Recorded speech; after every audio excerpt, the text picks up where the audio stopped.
Very near to Haridwar is Rishikesh. We're visiting virtually. Rishikesh. You see on the left, there's a big structure. And we'll get a closer look at that big structure. It's a temple that Adi Shankaracharya established. But it's, many deities within that same temple. Now, what's Adi Shankaracharya doing establishing deities? Because he's an impersonalist. And impersonalists say God has no form. So why is he establishing a temple if God has no form and a deity within the temple? We watch the sleight of hand, but it's imaginary. But people like imaginary things, so he established various deities in this multi-storied skyscraper temple, with the idea that by connecting with the deity and hearing his teachings, they'll understand there's no such thing. It's actually the formless, not the form. That's the absolute truth. But people like form, and so here's some deities. Something like that. And then you see off in the distance, spanning the Ganga, there's a bridge. And we're going to hear something further about this celebrated bridge. A little bit in advance, this bridge was very, very old. And it was a jute bridge. It was a pedestrian bridge. It was for driving automobiles or things like that. So very, very old. And there was a flood in the Ganges some years ago, 1924. The flood washed away the rope bridge or jute bridge. And it took a few years. 1939, they made a replacement iron bridge. And if you look at from a distance, it's relatively close to the flow of the river. 450 feet long, 70 feet above the river.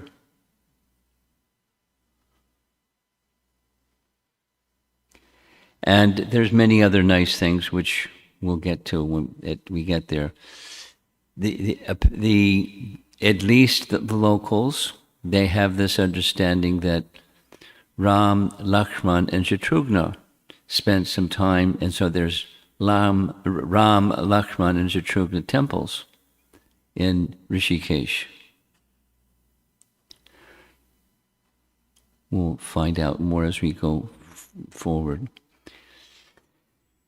Here's where Rishikesh is. There's one of the many maps that we are going to look at. There's Uttarakhand, way up in the northern region. Uttarakhand means it's by the foothills of the Himalayas, so it doesn't show the Himalayas, it doesn't show topographical map, it's just where it is in relation to everything else. And the Ganges River flows down. So the Rishikesh is on the right side of the Ganges as the Ganges is flowing down. So there's the foothills. This is Skanda Purana makes this reference. We'll see some nice images. Before it was Rishikesh, there's two names, at least, and one of those two names is Kubjam Rak. It was known before Rishikesh, or another name, and that's because the personality of Godhead appeared here before a rishi, Raibhya Rishi. And Rishikesh, so the other name besides Kubjam Rak. It's two words, Rishi, Rishik, and Isha. He's the master of the senses. That's Krishna, master of the senses. So here's a little graphic meant to show this is a form of the Lord who appeared before the sage, Raibhya Rishi. And so it's underneath, it looks like a mango tree, and they had some conversation, and the sage looks pretty astonished to see this form of the Lord. The form of the Lord looks very happy seeing the Rishi. So some affectionate interaction between the two.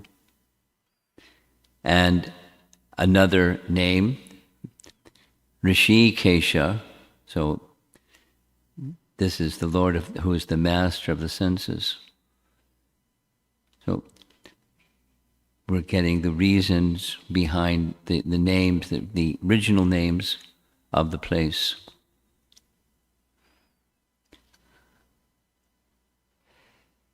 The controlling of the senses, of course, there's different yoga practices for trying to restrain or control the senses, etc. But our devotional principle is the senses are most effectively controlled by being engaged. In the illustration is meant to show different activities of devotional service.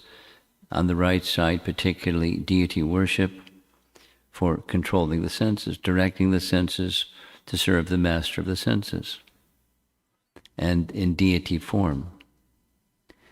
And then other activities that a Vaishnava may do that are meant for purifying and controlling the senses.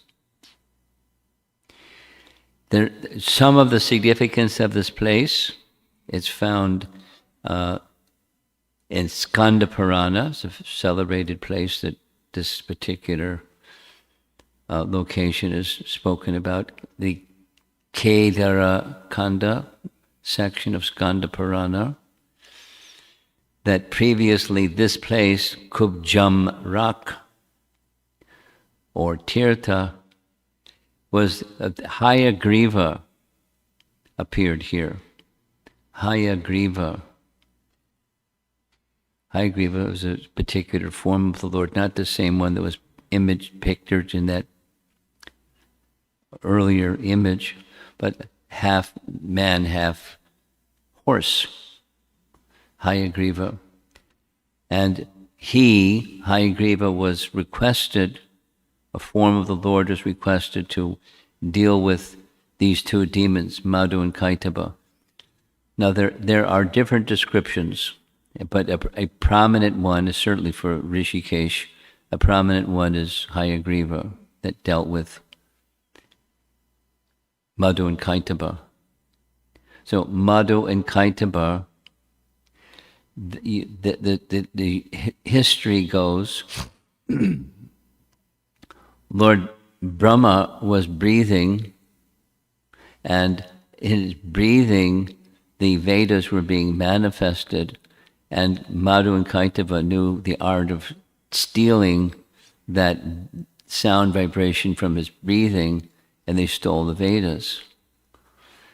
And, the demigods and other personalities became very alarmed, because demons having access to the Vedas can be a big problem. So they approached the personality of Godhead, help, and so he came in the form of Hayagriva and killed Madhu and Kaitaba. So Madhu Sudana, one of the names of the personality of Godhead, in the form of Hayagriva. Again, in Skanda Purana, in the same section, it describes that before going to Deva Prayag to atone for killing Ravana, Lord Ramachandra and Lakshmana came here. In other words, the history from Skanda Purana is that Ramachandra and Lakshmana, both in this battle with Ravana, he was acting like a demon, but his father, his parentage, his birth was from a Brahmin family. So not like to cover their backside, but just because by birth he was a Brahmana, they wanted to atone for that act of killing a Brahmana. So they came here on their way to Devaprayag. They came here to Rishikesh, and so therefore, for that reason, there are these temples, Shatrughna, Lakshman, etc. In Bhagavad Gita, Krishna speaks of the Ganges and he speaks of the Himalayas, both connected with this place. From the opulences of the Absolute, chapter 10. Of flowing rivers, I am the Ganges. Of immovable things, I am the Himalayas or Himalayas. And further going from the foothills, going up into the Himalayas, actually, further holy dhams are accessed through Rishikesh. So here's some graphics. This is referenced both in Srimad Bhagavatam, Canto 2, Chapter 7. There's a list of avatars. Laghu Bhagavatamrita, the whole Laghu Bhagavatamrita is a description of avatars, of the personality of Godhead. So very similar, not exact, but very similar language in these both sources. Appearing from the sacrificial fire of Brahma, Lord Hayagriva, the master of the Vedas, killed the demons Madhu and Kaitaba and recovered the Vedas. So this description preceding Hayagriva's appearance was a Vedic yajna. And the Vedic yajna was being performed by Brahma because Madhu and Kaitaba stole the Vedas from Brahma. And he wanted to deal with that. Their having, knowledge in the hands of a wicked person can be dangerous. And so Yajna, Hayagriva appeared and dealt with Madhu and Kaitaba and then recovered the Vedas. So there's an artist depiction of Hayagriva. Here's another artist depiction. Here they don't show him as a horse. Hayagriva killed Madhu and Kaitaba, who had attacked Brahma, stole the Vedas. From a different reference, this is Canto 7, Chapter 9, and Chaitanya Bhagavat. Most of you know Chaitanya Bhagavat. It's like Chaitanya Charitamrita. It's a biography of the life and the teachings of Lord Chaitanya. The emphasis in Chaitanya Bhagavat is more upon the earlier pastimes, and Chaitanya Charitamrita does not so much overlap the earlier Chaitanya Bhagavat. Chronologically, Chaitanya Bhagavat was written before, but then the later pastimes of Krishna, big emphasis in Chaitanya Charitamrita. So in those two texts, mentioned here also in Markandeya Purana, Markandeya Purana mentions this appearance of Hayagriva. Madhu and Kaitaba were killed by Lord Hayagriva. Another nice attraction. You see the Sudarshan chakra in the Lord's hand, and you see that the two, Madhu and Kaitaba, they're missing their heads. So, Lord Hayagriva is a form of Vishnu, four-armed form, and he manifested his chakra to chop Madhu and Kaitaba, and then he returned the Vedas to Lord Brahma. There's Brahma observing the whole situation. And here's the BBT depiction of Hayagriva returning the Vedas, course, it was not in a written form at that time, but that's okay. It gives the idea. He returned the Vedas to Lord Brahma. Very similar but different is Canto 5, Chapter 18. At the end of each kalpa, ignorance personified. Pretty scary. Ignorance personified. How'd you like to meet that fellow? Took the form of a demon, Ajnana. He stole all the Vedas and took them down to the planet of Rasatala. The Supreme Lord, however, in his form of Hayagriva, retrieved the Vedas and returned them to Lord Brahma. Now, the artist depicting this, one hand is Sudarshan Chakra, that he has different items in his four hands. And, the area where he's standing, there's some snakes and there's some burned trees, and it looked like a pretty desolate place. But that's where he went to get the Vedas back, and, he's got a big library in his arm, one of his arms, returning the Vedas back to Lord Brahma. And there's another artist depiction. There's the four Vedas as little babies, returning them to Lord Brahma, who's on top of a lotus flower. Artists can be very creative, but at least it's meant to depict what the scriptural text is saying. Here's the Lakshmana Jula.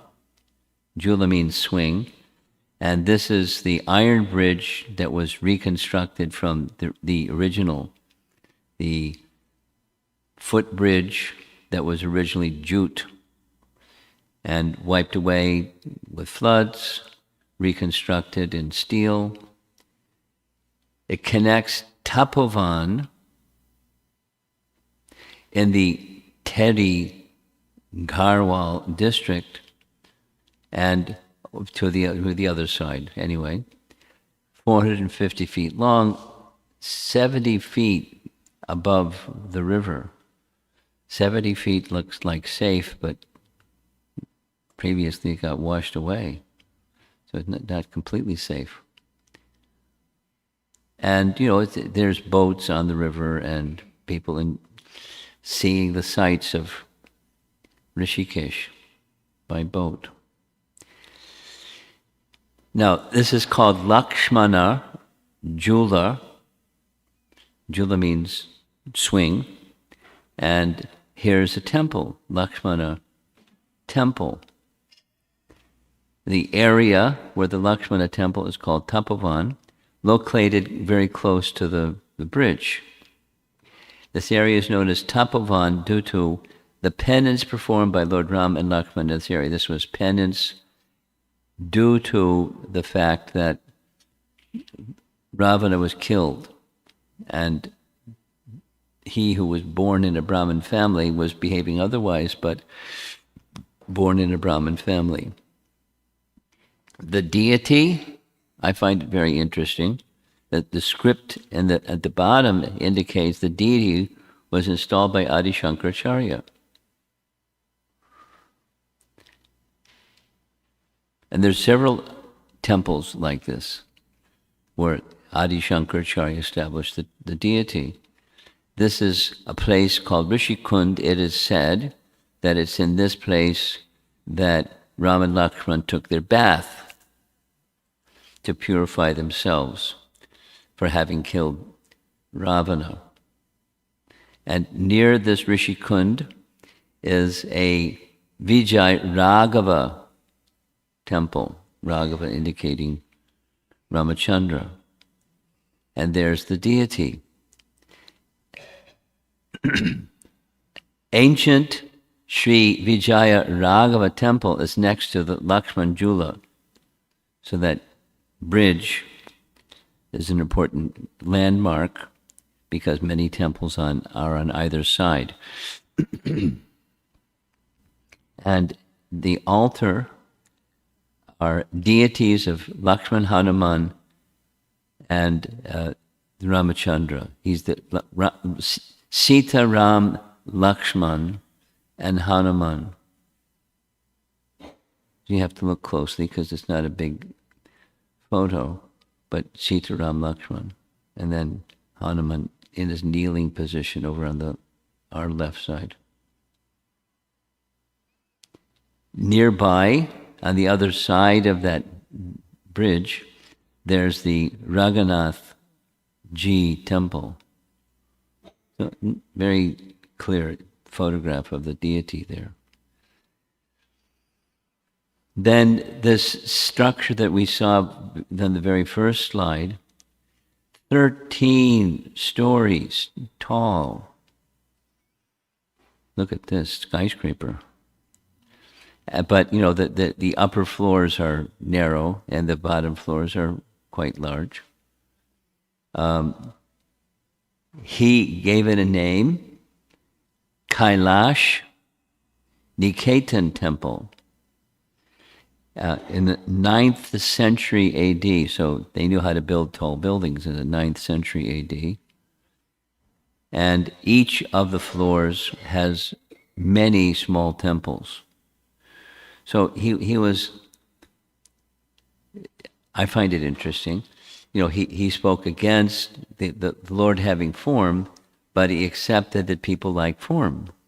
And so have deities, but understand it's not the deity, it's the unborn, unmanifest, impersonal within. And that's, you know, you use the deity to get to the impersonal conception or realization. That's Adi Shankaracharya's program. It's a very prominent temple, very colorful, and 13 stories.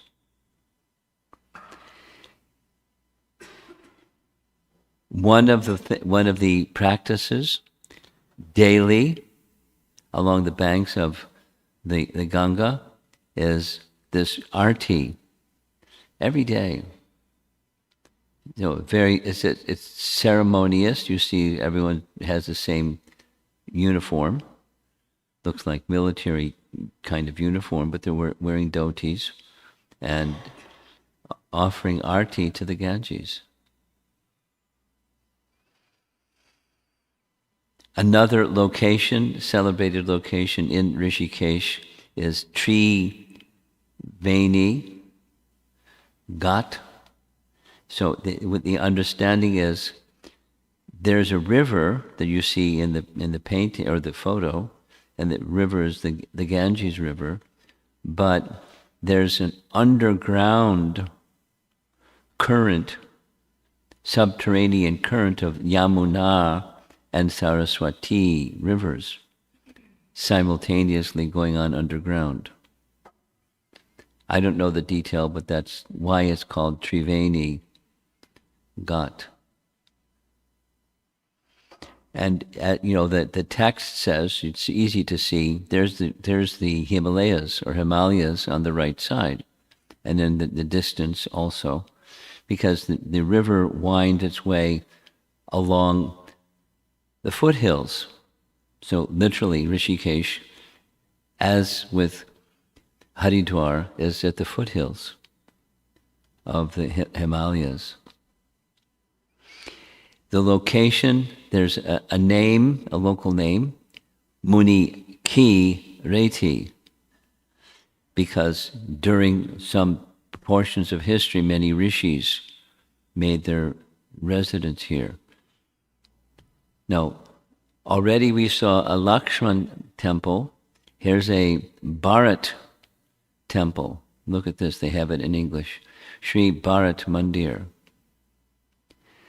So, Bharat is one of the four brothers. And we don't hear as much about Bharat as we do certainly Lakshman and Ram. And even Shatrughna, he has some role. We're going to see a Shatrughna temple shortly. The Bharat temple was constructed, reasonably recently, in the town of Rishikesh. And then the town of Rishikesh developed around the temple, at least this particular area of Rishikesh, because the temple is very prominent. Inside, here's the deity. Guess who established the deity? Adi Shankaracharya.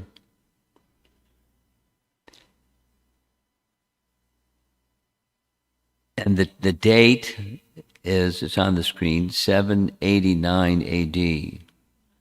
That's when the deity was established.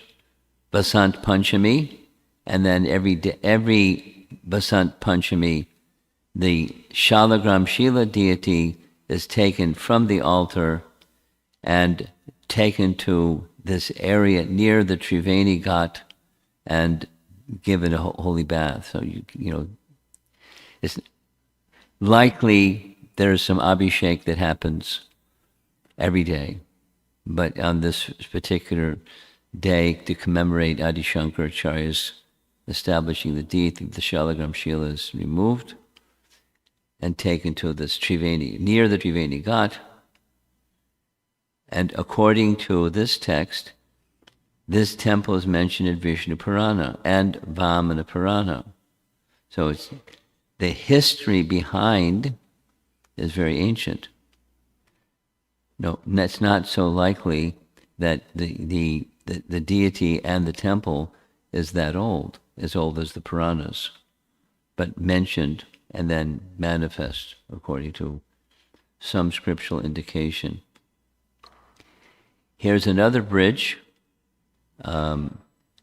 connecting two very important places about 2 miles away from the other Lakshmana bridge. This is the Ram bridge. And on one side of these are pedestrian bridges, they're not for vehicles. There's a Shatrughna temple near the Ram bridge.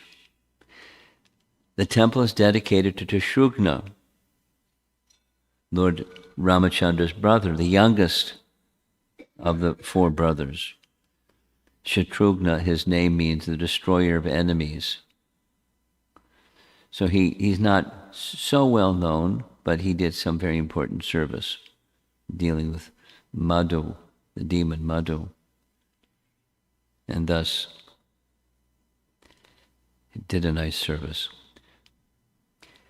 Canto 9, chapter 10, describes the appearance of Ram, Lakshman, Bharata, and Shatrughna as celebrated incarnations. So many of you know this. Of course, Ramayana is on that one topic only, but it's mentioned there's 2 chapters, chapters 10, chapter 11 of Canto 9, describing the appearance and the simple activities. It's a very interesting way how the topic of Ramachandra is introduced. 2 things. In a general sense, the first 14 chapters of Canto 9 are discussing the descendants of Vaivasvata Manu. In Canto 8, there's all the other Manus, because Swayambhuva Manu primarily came in the earlier cantos. So the other Manus that came after Swayambhuva Manu are identified, and then in the beginning of chapter 1 of Canto 9, the descendants of Vaivasvata Manu, our current Manu. And because they're descendants of Vaivasvata Manu, they're in the Surya dynasty, and Ramchandra appeared in the Surya dynasty.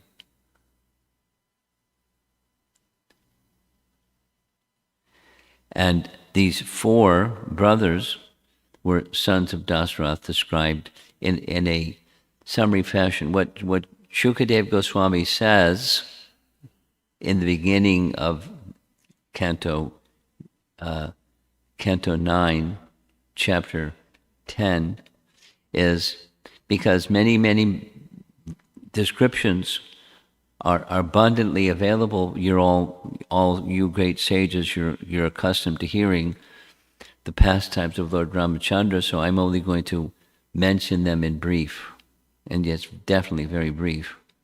But the summary high points are covered, and then elaborated at length in different forms, like Valmiki Ramayana, for example. There's a B.G. Sharma painting that's Dasarath with his 4 sons, the eldest being Lord Ramachandra, and the youngest being Shatrughna. So here's a photograph of the temple, the deities in the temple. Shatrughna is right in the middle, and then over on our right, Ram, Sita, and Lakshmana, and over on the far side, that's a deity of Lord Ramachandra and consorts. As in the earlier place where the Lakshman bridge is, here's the Shatrughna bridge, or the Shatrughna Ghat. You can see the bridge in the background spanning the Ganga, and they're doing the same thing. They're doing it in less elaborate style, but it's the same principle. And the time of day here is different, because the time of day was with the beginning part of the day. This looks like the close of the day, but that's okay. Here's another place in this Rishikesh area, Brahma Puri, but they've shortened it, Brahma Puri. Where is it located? 8 kilometers upstream from the Lakshman bridge.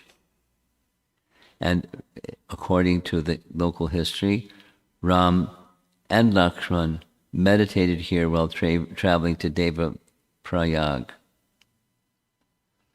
The Deva Prayag destination was purification for having killed Ravana, and they stopped at different places and did different things along the way.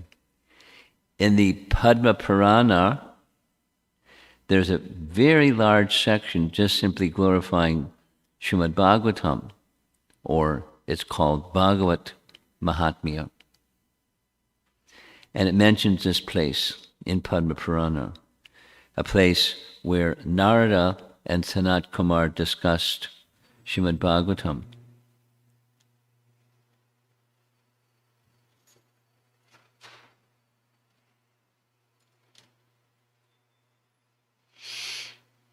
Radha Nila Madhava Ki Jai.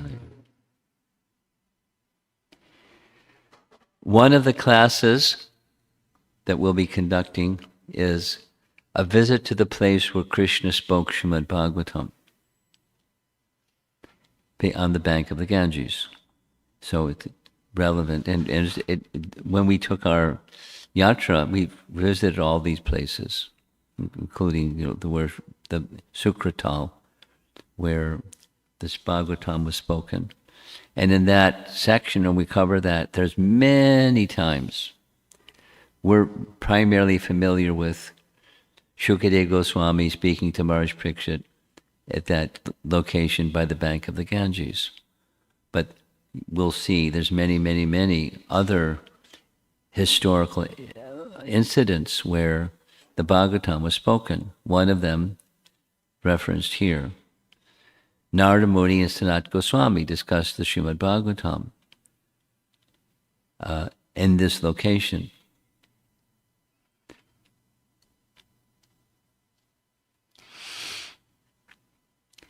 Now, yesterday, I received a text from somebody who put all of this together, and this slide that you see here, he recommended we delete it. Meaning, there's, in his words, there's some local lore. And a local lore, for whatever the reasons they want to have people come visit their place, maybe to maintain themselves, they make up a story, a local lore story. And the local lore story is the chest of Sati had fallen here when she was burned. So we're just going to skip that one. And there's the deity inside. There's a temple that's a popular temple.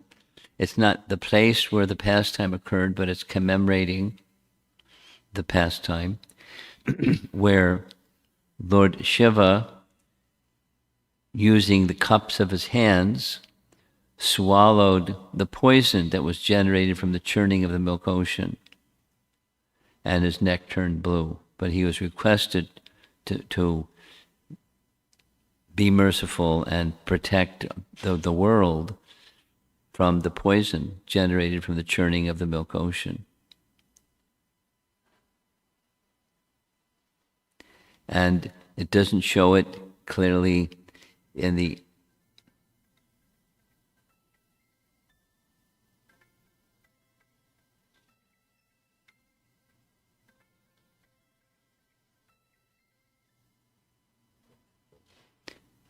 interesting.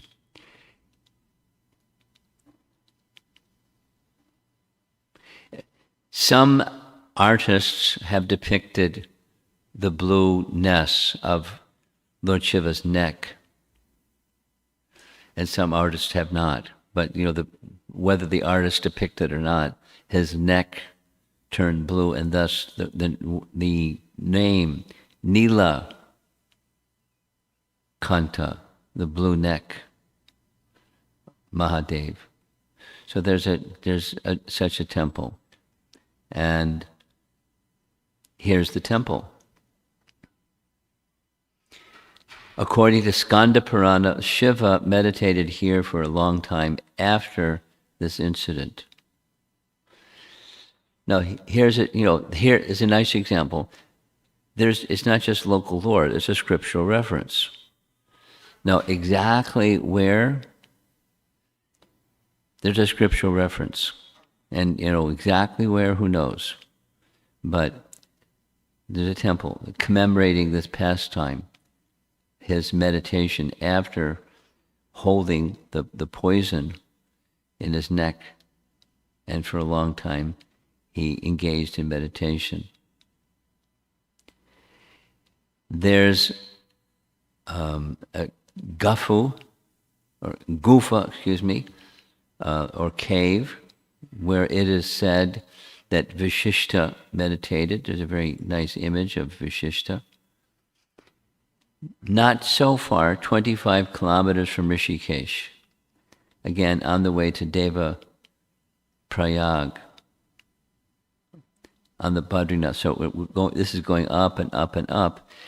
Rishikesh is at the foothills, and the person who put this, I didn't put this presentation together, the person that did put the presentation together is taking us on a journey not far from Rishikesh, going up and up and up. So there's a highway or a path or road that leads to Devaprayag on the Badrinath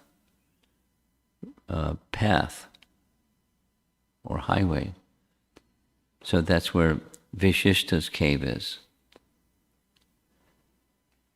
And we're nearing a close. There's the same photograph we saw in the beginning, that large temple that Adi Shankaracharya established. And there's the bridge that was washed away, but then they reconstructed it. It's a very beautiful image. And it's connected to the descent of the Ganges, which Rishikesh, the history behind the place. This is the place where the Ganges, pictured on the upper left, she's flowing down and ending up on the head, or being held in the hair of Lord Shiva, so that the earthly realm didn't get smashed by the intense flow of the Ganges descending. So he did that nice service for all of us. And Bhagirata watching the Ganges coming down on the head of Lord Shiva. And in this location, again, it's the place where it is said, at least locally, where Lord Shiva drank the poison. There's the churning on one side, there's the devas, on the other side, the demons. The demons, you know this history, they were given the choice, the preferential choice. Which side of Vasuki do you want? We'll take the head. And they got scorched with the fire coming from Vasuki's mouth.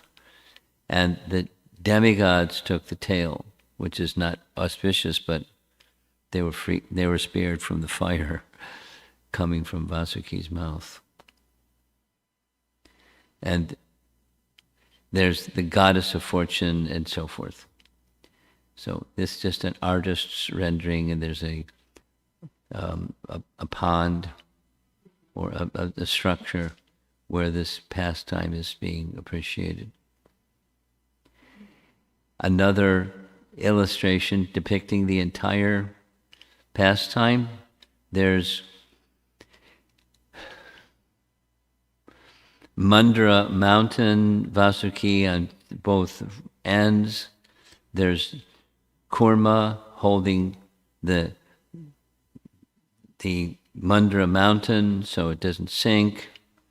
You know, there's many activities depicted in this one painting. There's the old style of painting was not to take just one scene, but the whole try to depict the whole pastime in one painting. And it can be confusing if you're not familiar with the pastime. And there was a period of time when Srila Prabhupada went to visit Rishikesh. It was a period when his health was really bad, and a suggestion was made, during a certain time of the year when it was warm and serene, and Prabhupada could stay and recuperate. That was the idea. Prabhupada accepted the idea. And you can see he's just riding in a boat along the Ganges, seeing the sights and expressing that there's sections of the Lamrita and other recordings that are the biographies of Prabhupada describing the scene. It was a very joyful experience. Prabhupada's health was bad, but he didn't show the signs of his bad health so much. He was happy to be in Rishikesh and be with the devotees and do his giving Krishna consciousness to other program. And this is our final slide. This is the shortest, as far as I can recall, the shortest of all the presentations. And we have lots of time. And I don't know how many questions we're going to have. My guess is we'll be able to finish this class early. And you know what to do when you have some spare time. Hare Krishna, Krishna Krishna, Hare Hare.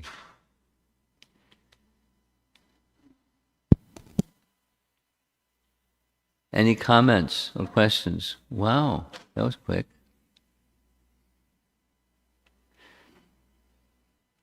Just when you were saying about the deity and how they use the deity in they know that people like that, so then for the more Mayavadi reasons.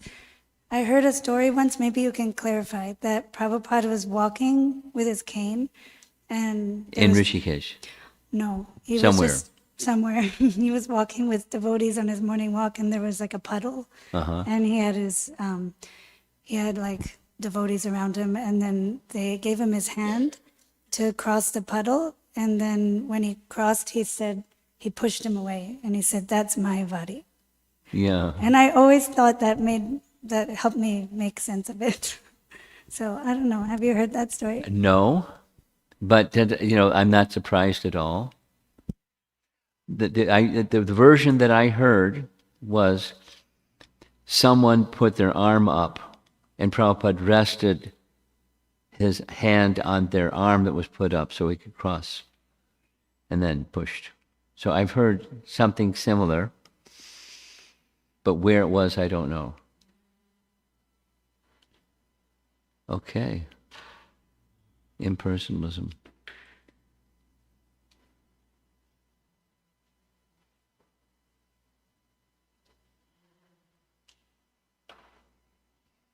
Hṛṣīkeśa Guru Maharaj. So we all know the reason why Lord Narasimha took the form of half lion and half man. What is the reason? Any reason given in the scriptures why Lord took a form of Hayagriva or a boar form while killing Madhu and Katab, or in the other case Hiranyaksha? Well, the preface of your question is, we know why, but I don't know why.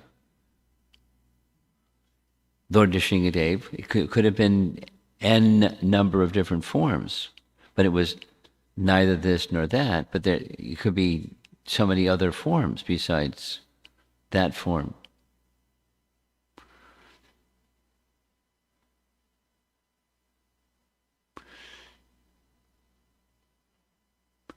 So I don't know the reason for the first one, and I don't know the reason for this. You know, he can appear however he likes, and I don't know of an explanation why any one of these forms.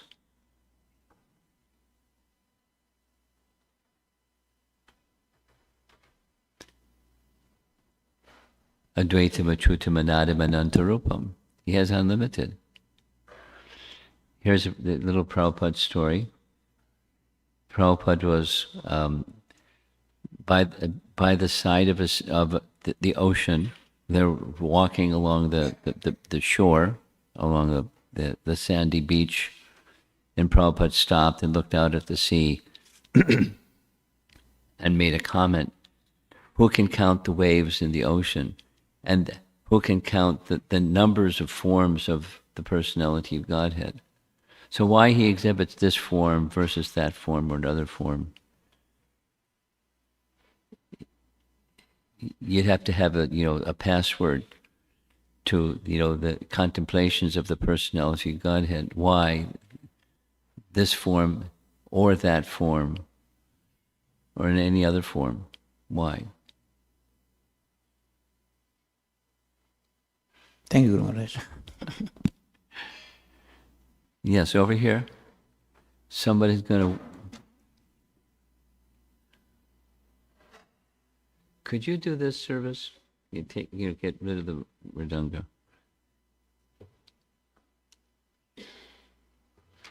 Hare Krishna Maharaj, thank you so much for the wonderful presentation. The location looks so serene, beautiful, Yeah. and calming. Yeah. I mean, it's amazing. I have a question in the beginning slides, one of the first very beginning slides, where Lord appeared to Raibya Rishi, right? But he's in the form of Varaha, but the Lord Varaha's name was not even mentioned.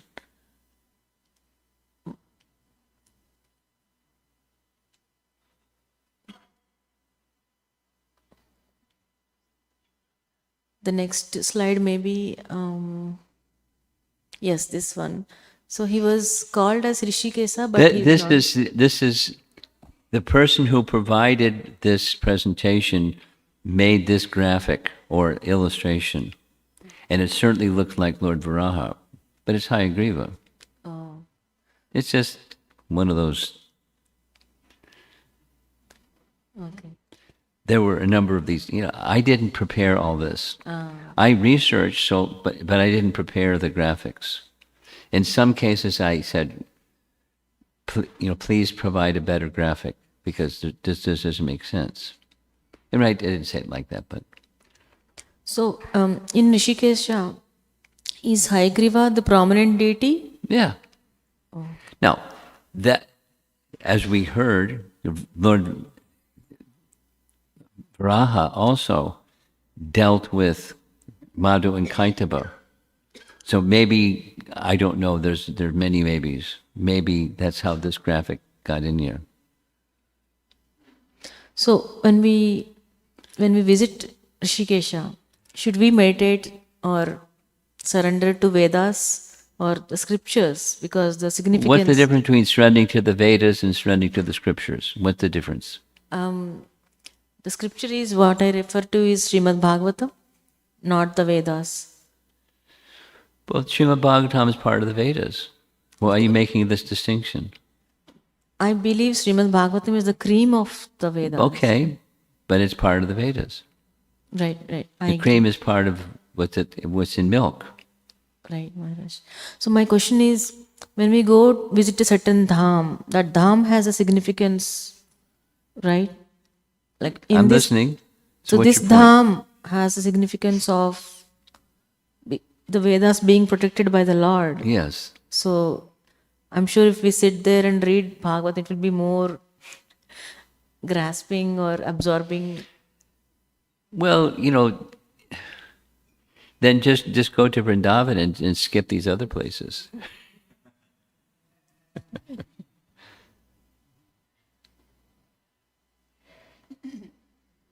But the Lord is not just in Vrindavan. And he has many pastimes in many places, and we're hearing because of that reason. He's unlimited. So you want to limit him, but the Bhagavatam doesn't do that. And then the Vedas are best also. So Thank you, Maharaj. yeah.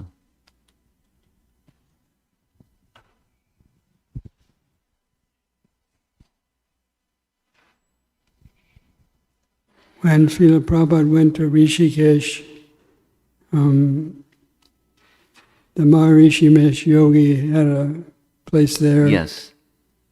And they had been sort of competitors in a certain sense, preaching different philosophies. And there were some TM teachers that came to some of Prabhupada's talks. And Prabhupada was preaching, even though his health wasn't so great. And I heard that the Maharishi said, Prabhupada, you're sick, you shouldn't preach so much, or something like that. He kind of, but it was sort of an odd situation that they were together at that time in Rishikesh. Yeah. And the Beatles had gone there and before that and had experience of India. Just a comment. She wants the microphone. After you answer then. Well, there's no answer. She's just sharing, and I'm, appreciating what he just shared. It's not a question that requires a response. Along the same line, I have heard that when Srila Prabhupada went to Rishikesh to recuperate, and as soon as they reached the place where they were staying, it had a balcony, and then the Ganga was flowing right below. And then Srila Prabhupada said that I would like to have some Ganga water, and His Holiness Tamal Krishna Maharaj jumped from the balcony and got the water. Right? Okay. Yeah, so I came with the water. He Right. jumped from the balcony, and then what happened? Dove. He went And right then- into the Ganga. And got a glass of water or jug of water and gave it to Srila Prabhupada. Radha Krishna is verifying. No, what she says is true. He jumped with a lota. Instead of running down the steps, he figured it took too long. So he dived, got the water, and ran up. Yeah. Surprised you didn't jump back up again.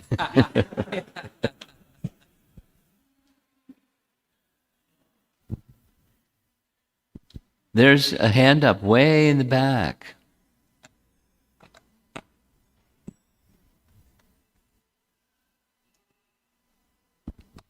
He was telling that story in Houston one time, and he looked at everybody and said, but thinking back on it, it was a bit much. He really should have just gone downstairs and gone into the Ganga and like that, but yeah. Well, enthusiasm knows no limits sometimes. True enough. Give this to this young man over here. The young man here? Oh, that. He's the runner of the microphone. We don't want to deprive him of his chosen service. This is not on the topic so much, but I was read in Buri John Prabhu's book, he was talking about Buffalo, the preaching in Buffalo. Yeah. And it says that you got Bhakti Guided magazine in Buffalo. It didn't explain it. Were you in Buffalo? Once upon a time, yeah. And? He said that you got the Bhakti Guided magazine in Buffalo, but it didn't explain. He was saying certain very advanced devotees like joined in Buffalo from Rupanuga's preaching, and he mentioned that you got the Bhakti Guided magazine in Buffalo. I didn't understand how that. It didn't explain so much about it. Well, if you're confused, you've succeeded in confusing me. It's in Burijan's book. You ask Burijan. You know how to contact him. Okay, yeah. So contact him and ask him. You know, give him the passage and be clear what you want. You know, could you explain whatever it is you want? Be clear, and he's busy. Busy people get stuff done. So he'll respond. He's very personable. You can even say that you spoke to me in a class, and you know that I also went to the same university, but I wasn't involved in all the things that he was involved in. I don't know what the reference is, but he'll respond. He's very personable. Guaranteed. And if he doesn't, you let me know. I'll jiggle his cage and ask him to do something. Is that it? Oh, over here?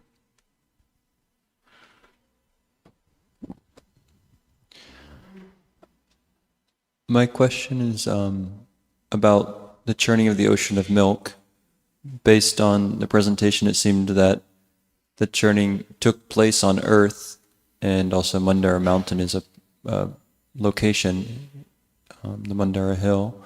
But the ocean of milk is on Swetadweep. Yes, it is. So I'm just wondering where did that take place? Was it here? Well, I don't. If you got the impression that I was saying it took place in Rishikesh, then I didn't communicate well, because I didn't say that. I didn't intend to say that. That there's a temple commemorating the pastime, no problem. It took place somewhere else. And, the churning of the milk ocean is in the milk ocean. Where's the milk ocean? That's where the pastime took place. Is that okay? Okay.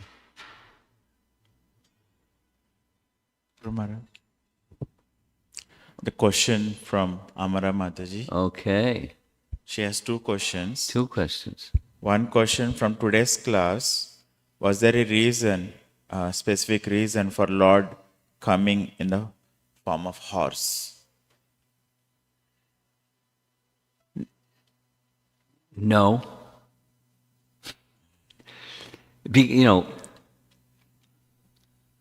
No. Okay. And this question is from Lord Shiva, Sati and Daksha class. How to remain completely respectful and be able to get the work done when Vaishnavas work together in a professional hierarchy. Sometimes a feedback needs to be provided, and there is a struggle to express your feeling truthfully in the fear of offense.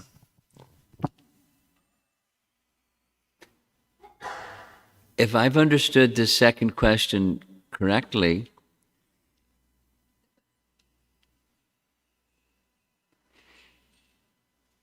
the answer to the question has to do with purification, culture, and, in modern society, people are not very cultured.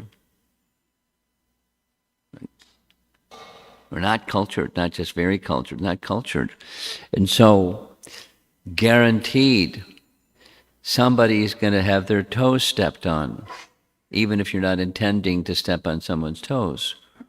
Or, other variations on the theme of someone feeling offended when your intention is the opposite.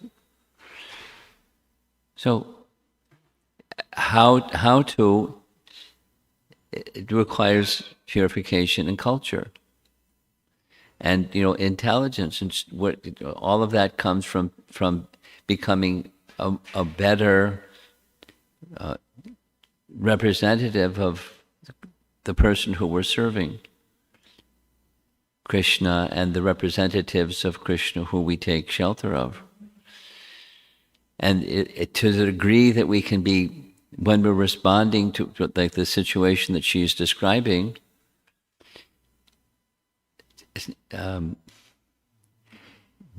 mindfulness of the person who we're serving and feeling dependent upon the mercy of the person who we're serving in order to not offend. You have a better chance at it. And then, be careful. Was this saying, angels fear to tread, fear and enter where fools enter. So don't be foolish, and don't be impersonal. Don't be silent, but be respectful. And learn how to be respectful when you might be misunderstood. Because even if you're an elevated person, elevated persons are sometimes misunderstood.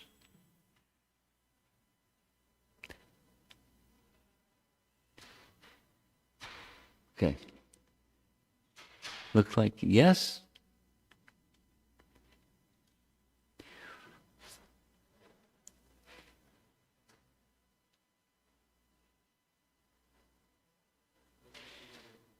Thank you for the classes and all this virtual Haridwar and Radhanath tour here.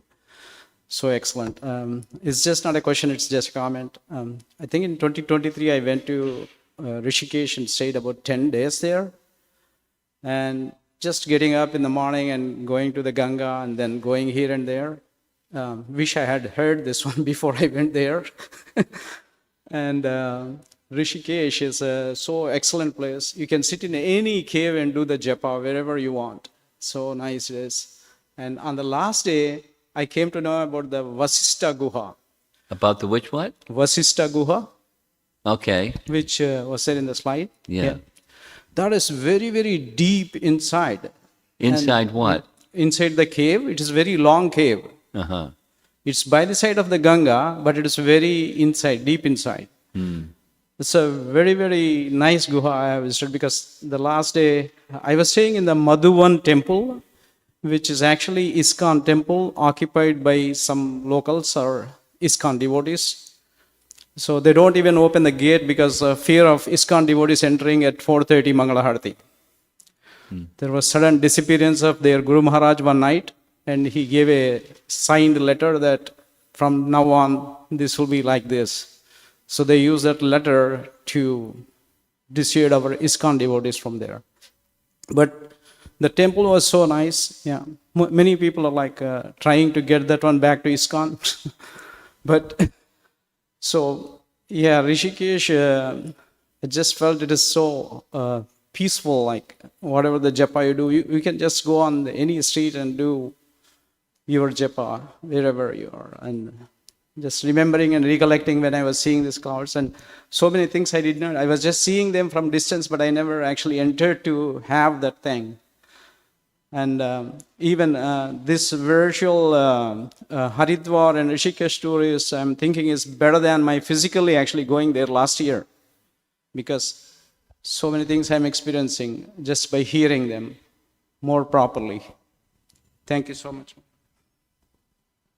Srila Prabhupada ki